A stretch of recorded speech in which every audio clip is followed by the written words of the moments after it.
بالوالدين إحسانا وذي القربى واليتامى والمساكين وقولوا للناس حسنا وأقيموا الصلاة وآتوا الزكاة ثم توليتم إلا قليلا منكم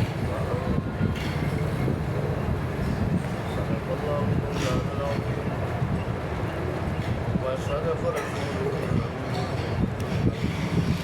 ونحن على ذلك لمن الشاهدين والشاكرين والحمد لله رب العالمين.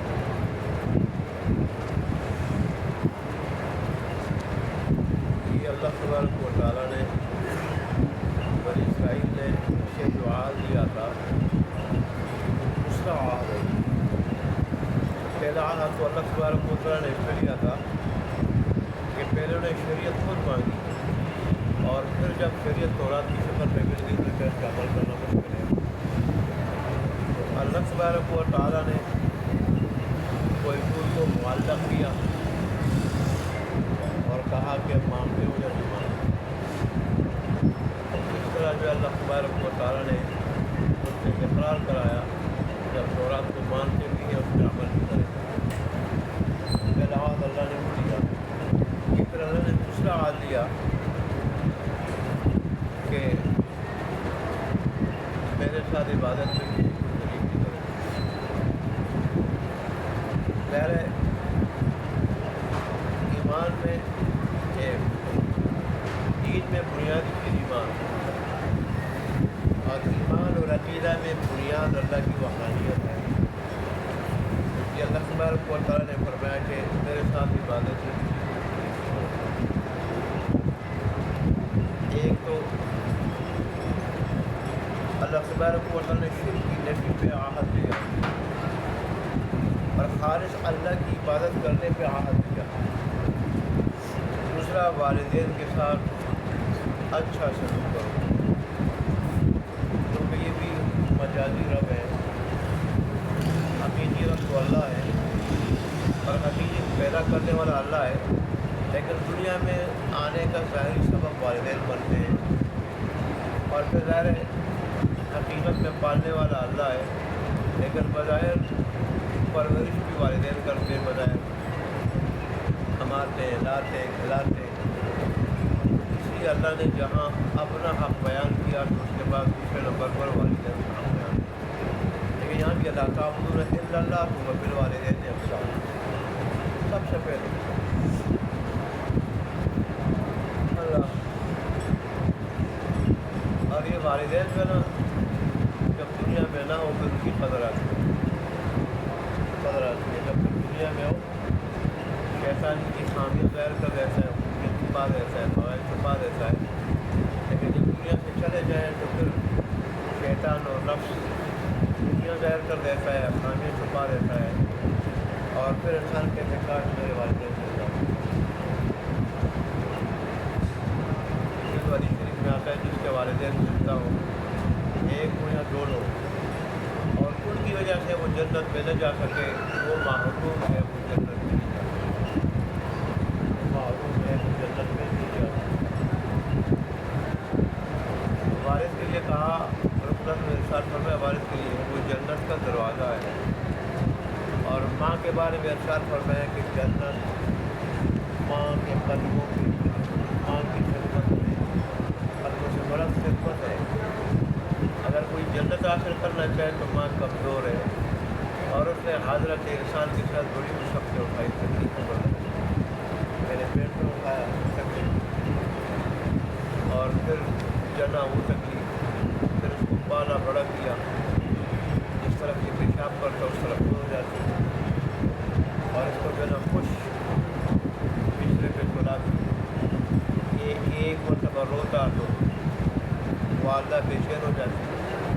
اس سے فرمایا کہ ہمارے جنت کا دروازہ اور ماں کی خدمت میں جنت. اس لیے تو علماء نے لکھا ہے کہ وقار اور تعظیم میں ادب احترام میں تو والد کا حق مقدم ہے لیکن خدمت میں والدے کا حق مقدم ہے. والدہ خدمت میں 3 گنا حق والدہ رکھی. ضرورت سے پوچھا گیا زیادہ ہے والدہ کا یا والد کا، تو وہاں خدمت مراد تھی. انہوں نے فرمایا والدہ کا، پھر پوچھا پھر اپنے والدہ کا، پھر پوچھا کس خدا کی، پھر کس کا، میرا والدہ کا، چوتھی بتا اپنی میں والدہ. تو خدمت میں 3 گنا حق جو ہے نا والدہ کا ہے، 1 گنا والد کا، اور تعظیم میں، ادب میں، احترام میں والد کو حق ہے. اب یہ تو والد کو پتہ ہے کہ وہ کس نے پاپڑ بیلتا ہے اور اولاد کو بڑی کرتا ہے، اولاد کو جوانی تک پہنچاتا ہے. تو اس لیے اللہ نے جہاں اپنا حق بیان فرمایا وہاں والد ہے. دوسری جگہ ہمارے سورہ بنی اسرائیل میں اللہ نے فرمایا وقضیٰ ربک، اور تیرے رب کا یہ فیصلہ اللہ تعبدوا الا ایاہ، کہ اس کے سوا کسی کی عبادت نہ کرنا. عبادت خوشی کی لائق ہے، اس لیے کہ معبود کی جو صفات ہے وہ اللہ کے سوا کسی بھی نہیں پائی جاتی. معبود وہ ہو سکتا ہے معبود برحق، عبادت کا لائق، عبادت کا صحیح سزاوار، کہ جس کا وجود ذاتی ہو وہ اللہ ہے، جس کا وجود ذاتی ہے. اللہ کے سوا جو بھی ہے سب کا وجود ذاتی اللہ کا عطا کرنا. اللہ نے ساری چیزوں کو بنایا، یہاں تک کہ انبیاء کو اللہ نے پیدا کیا ہے اور ان کا وجود بھی ذاتی نہیں، اللہ کا عطا کرنا ہے. وجود ذاتی اگر ہے، خود بخود جو ہے، خود بخود ہے، رہے گا وہ ایک اللہ. اور دوسرا وہ معبود ہو سکتا ہے جو خالق و پیدا کرنے والا ہو، تو پیدا کرنے والا اللہ ہے، اس کے سوا کوئی نہیں. یہ تو مکہ کے مشرک بھی کہتے تھے کہ خالق کون ہے، تو وہ کہتے تھے کہ اللہ، زمین کا اللہ، آسمان کا اللہ، ہمارا اللہ. تو خالق بھی اللہ تبارک و تعالیٰ. اس طرح ایسی طاقت والا کہ اس کے طاقت کے مقابلے میں کسی کی طاقت نہ ہو، وہ ذات بھی اللہ کی طاقت کے آگے کسی کی طاقت نہیں کرتی. ایسا ہی وہ علم کہ جو ان کی پوری اور ساری چیزوں پہ محیط ہو، کوئی چیز اس سے باہر نہ ہو، ایسا کل علم بھی اللہ کے سوا کی صفات ہے. یہ چند صفات ہے معبود پر حق ہونے کے لیے اللہ میں، اللہ کے سوا کسی میں نہیں. لہٰذا عبادت اللہ کے ساتھ خاص ہے، اللہ کے سوا کسی کی عبادت جائز ہے. اس لیے اللہ تبارک و تعالیٰ نے فرمایا کہ خواہ نظر و نیاز ہو، کوئی چیز نام پہ دینا ہو، اور اس سجدے کی شکل میں ہو یا دعا کی شکل میں ہو، عبادت اللہ کے ساتھ خاص ہے، اللہ کے سوا کسی کی بات جائز نہیں. یہ تو اللہ کا حق ہے، اور اللہ کے بعد اگر کسی کا حق ہے وہ والد ہے. دوسرے کا کرو وقضیٰ ربک الا تعبدوا، اور تیرے رب نے فیصلہ کیا ہے، یہ تیرے رب کا فیصلہ ہے کہ اس کے سوا کسی کی عبادت مت کرو. وبالوالدین احسانا، وہاں بھی فرمایا اور والدین کے ساتھ اچھے سے. اللہ نے جہاں اپنا حق بتایا وہاں اللہ نے اپنے حق کے متصل بات بندوں میں سے اگر کسی کا حق بتایا وہ والدین کا حق. والدین کا حق سارے بندوں میں مقدم ہے. یہ تو قیامت کی نشانی ہے آج کل کہ لوگ بیویوں کے مرید بن گئے. بیوی کا مرید کس کو کہتے ہیں؟ کہ جو بیوی کا جائز اور ناجائز ہر چیز مانے، ہر بات مانے. جائز بات ماننا بیوی کا یہ مرید نہیں، جائز بات ماننا یا اس کے حقوق ادا کرنا یا اس کے ساتھ اچھا رہنا، اچھا بن کے رہنا، خوش اخلاقی کے ساتھ رہنا. یا غریبی کسی کی بیٹی ہے، لفظ جگر ہے، اور دو بول کے ذریعے سے سب کو چھوڑا اور میرے پاس آ گئی ہے، اس کے ساتھ اچھی زندگی گزارنا، اس کا خیال رکھنا، یہ مرید نہیں ہے. رن مرید یہ ہے کہ اس کی ناجائز باتوں کو مانا جائے، اس کی وجہ سے ظلم کیا جائے، اس کی وجہ سے والدین کو چھوڑ دیں، اس کی وجہ سے دوسروں کی حق تلفی کر دیں. ناجائز باتوں کو جو اللہ کے نزدیک ناجائز ہے، ناجائز باتوں کو، حرام باتوں کو بھی مانے، یہ کر رہی. تو بہرحال والدین کا حق اللہ کے بارے کرتے ہیں. والدین کا اور قیامت کی نشانی میں سے نشانی یہ ہے کہ اولاد دوستوں کی بات تو مانے گی، والدین کی مانے گی. آج وہ دور ہے اولاد والدین کی بات نہیں مانتی. فائدے کی بات بتائے جس میں دنیا آخرت دونوں کا فائدہ ہو، لیکن والدین کی بات نہیں مانتی اولاد، دوستوں کی بات مان لیں. ایسے ایسے ہی بیویوں کی بات مانی جاتی ہے اور صرف بیوی کو جانا جاتا ہے، والدین اس کے مقابلے والدین کو اوپر سے کو نکالا جاتا ہے۔ بہت سارے تو ایسے ہیں والدین کو نکال دیتے ہیں، مار پیٹ دیتے ہیں، بعض قتل بھی کر دیتے ہیں، دھمکیاں دیتے ہیں نکل جاؤ یہاں سے۔ ایسے کتنے ہی کیس آئے ہیں کہ ساری زندگی 40 سال تک دبئی میں یا سعودیہ میں گزارے، مستقبل بنایا، بچوں کا گھر بنایا، بینک بیلنس بنایا، پراپرٹی بنائی، اور جب گھر آیا تو اب اولاد نے کہہ دیا کہ گھر میں تیری جگہ ہے، نہ تیری بنائی ہوئی پراپرٹی میں تیرا حصہ ہے کوئی، سب نے قبضہ کر لیا اور والد کو خرچہ تک نہیں، اور پھر دھمکے بھی دیتے رہے کہ یہاں سے نکل جاؤ، نہیں جاؤ، ختم کر دو۔ اے اللہ! اور رب کیا کہتا ہے کہ میرے بعد اگر کوئی حق ہے تمہارے اوپر، بات ہے میرا خیال رکھنے کے بعد اگر کسی کا خیال رکھنا ہے تو والدین ہیں وہ، میری اطاعت کے بعد اگر کسی کی اطاعت ہے والدین کی اطاعت، بشرطے کہ والدین گناہ کی بات کا نہ کہیں، گناہ کا نہ کریں، جائز باتوں پہ پھر والدین کی اطاعت۔ والدین مشرک کیوں نہ ہو، کافر کیوں نہ ہو، پھر بھی ان سے رہنا ہے ادب کے ساتھ، خوش اخلاقی کے ساتھ، ان کی خدمت کے ساتھ، نرمی کے ساتھ، بول کے ساتھ۔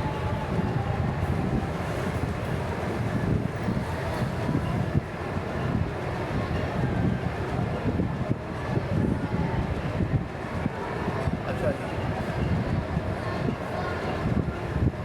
والدین کے ساتھ اچھا سلوک کرنا، اور رشتہ داروں کے ساتھ، یتیموں کے ساتھ، مسکینوں کے ساتھ،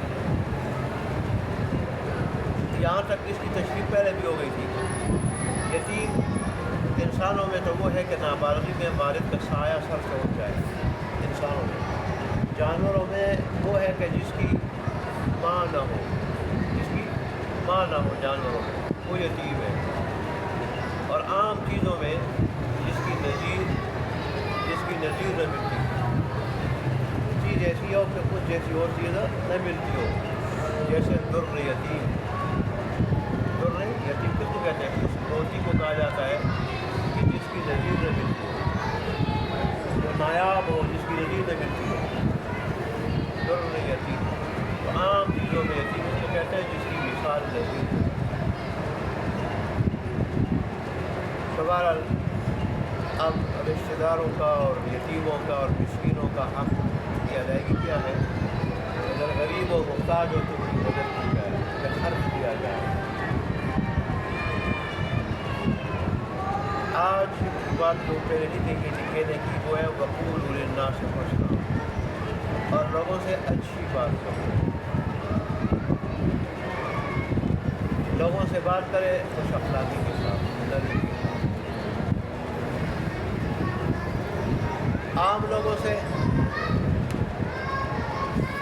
اچھی بات کا کیا مطلب؟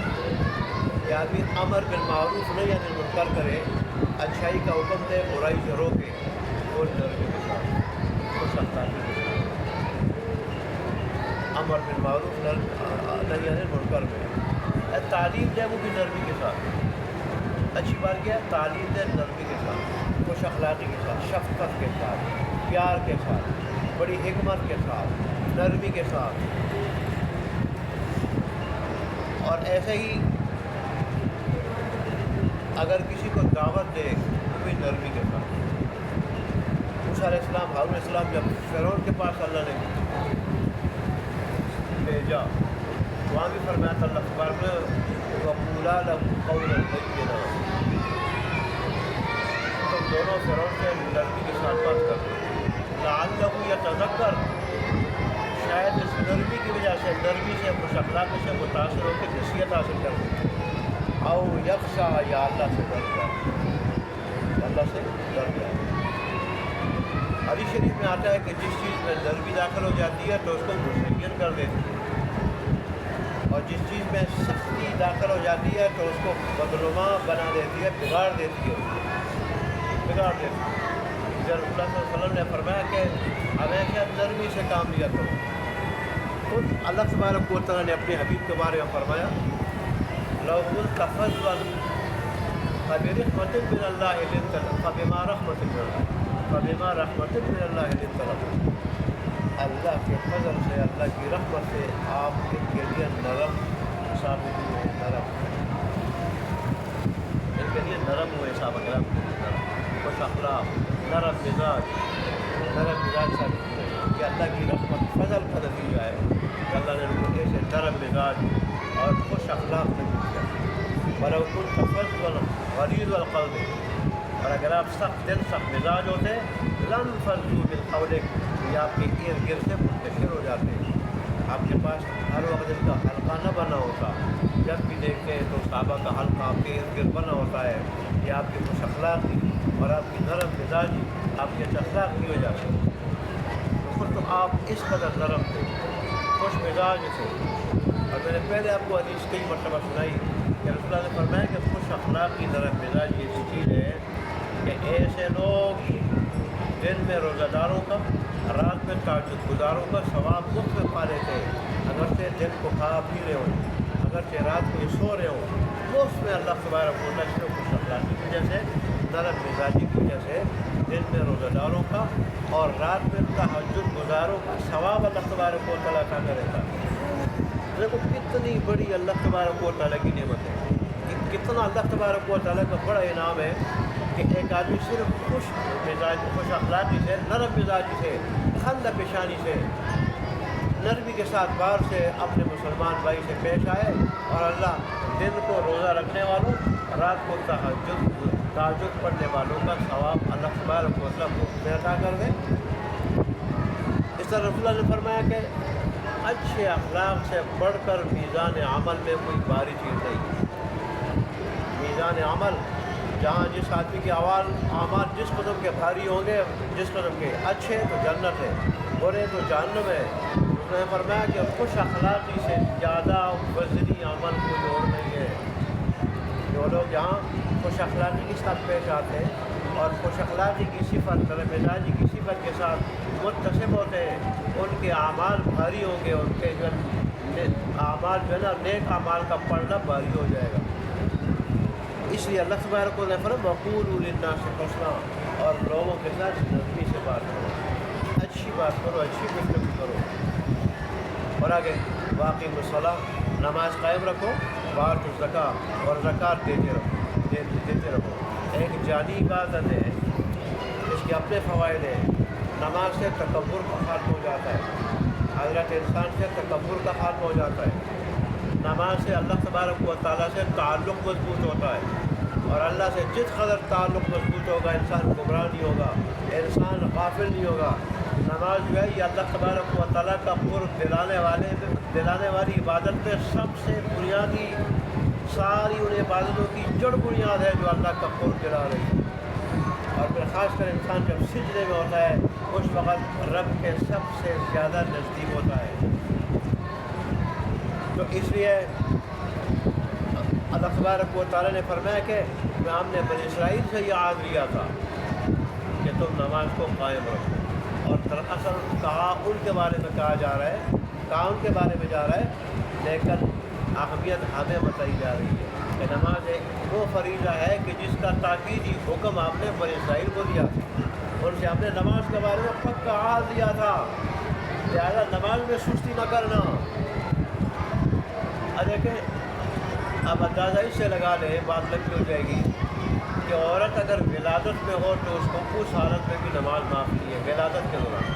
اس لیے کہ عورت تو ناپاک ہوتی ہے اس خون سے نفاس شروع ہوتا ہے اس خون سے جو بچہ کے پیدا ہونے کے بعد نکلتا ہے شرمگاہ سے اس سے نفاس شروع ہوتا ہے. اس کے بعد وہ ناپاک ہو جاتی ہے اس کی نماز جائز نہیں ہوتی. اس سے پہلے وہ پاک ہوتی ہے. تو جتنا مرضی ہے اس کو درد ہو تکلیف ہو اس حال میں بھی اس کو جس طرح اشارے سے کو جس طرح وہ نماز پڑھ لے.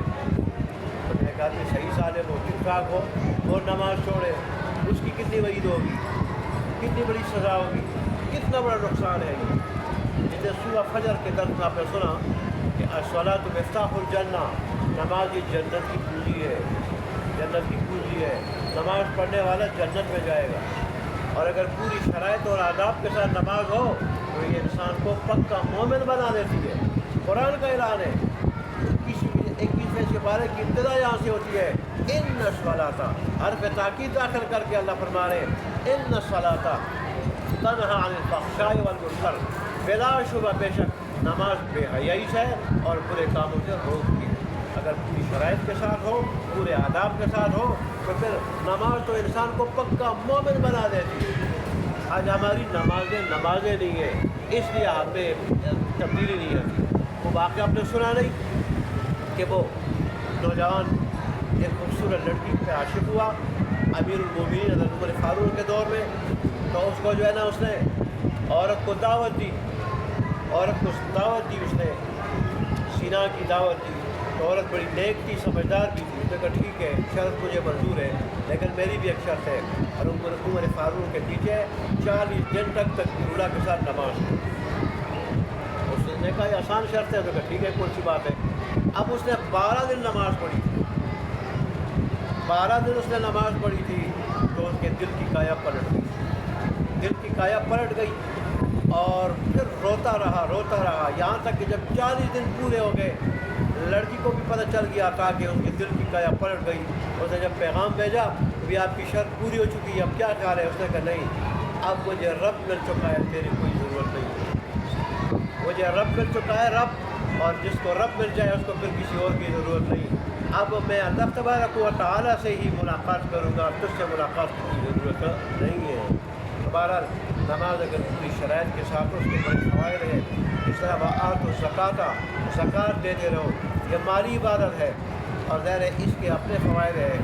جہاں دل سے بخل نکلتا ہے، وہاں غریبوں کی ہمدردیاں دل میں پیدا ہوتی ہیں، اور غریبوں کے دل میں اس زکوٰۃ ادا کرنے والے کی محبت پیدا ہوتی ہے، دونوں طرف سے محبت پیدا ہوتی ہے، اس کے دل میں بھی ہمدردی محبت، غریبوں کے دل میں بھی ہمدردی محبت، اور اس طرح غریب اس کے خادم بن جاتے ہیں اعتمادار آدمی سے۔